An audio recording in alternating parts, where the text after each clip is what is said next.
Life is scary. We can all see the world crumbling and all manner of pointing fingers to blame. But once you know that, it's a lot easier to cope with it all. And no matter how hard you curl up backstage, we all have to face the music someday.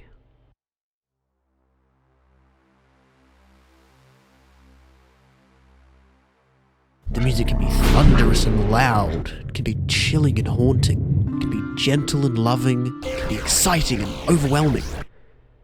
But you have to face it someday.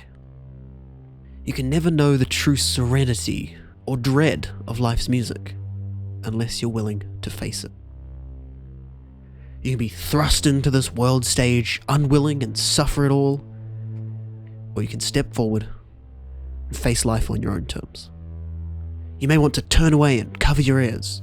Background noise can't hurt you, but it also can't heal you. Isn't it terrifying that one day you'll listen to a song and it will be the last piece of music you ever hear? So why not make every song count? Songs start, songs end. They give us our highest highs and our lowest lows. They pass like streetlights on the long journey down life's road. So why not make every song count? Don't live every moment as if it's your last. Live every experience as if it will only happen this once. The people you love, tell them you love them. The people you need to forgive, forgive them. The jobs that need to be done, do them. Time is the greatest tool in anyone's arsenal, but it can also be one's greatest vice. You have all the time in the world. It's both incredibly motivating and demotivating. You can look at that tool as an ever-shrinking pool of potential. You watch in awe as it dries up before your very eyes. Or you can dive in headfirst. An infant has no skills and no responsibilities, but all the potential in the world. People think growing up is something that happens to them.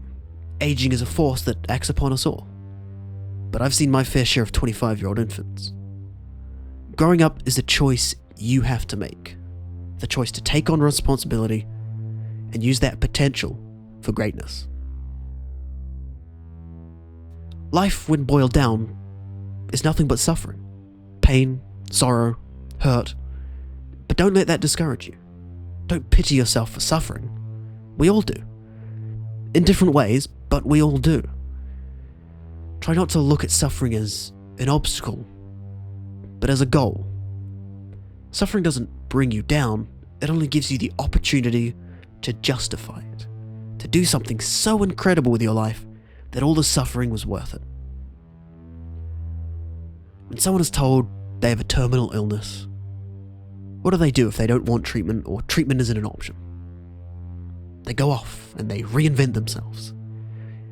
They start that business they always wanted, they spend lots of time with loved ones, they get a pet, they do some pretty radical things because it's what they want to do. So why is it that it takes an earth-shattering, debilitating, often fatal condition for people to do what they want to do? Maybe the mind just says, fuck it, and you do what you want since you'll most likely die soon anyway. But isn't that always true? Most people drive through traffic every day, stuff their faces with overly processed food, sleep too few hours in a day. Hell, we all exist on a volatile, tectonic earth. You could die at any time to anything. It's time to face the music. So why not make every song count?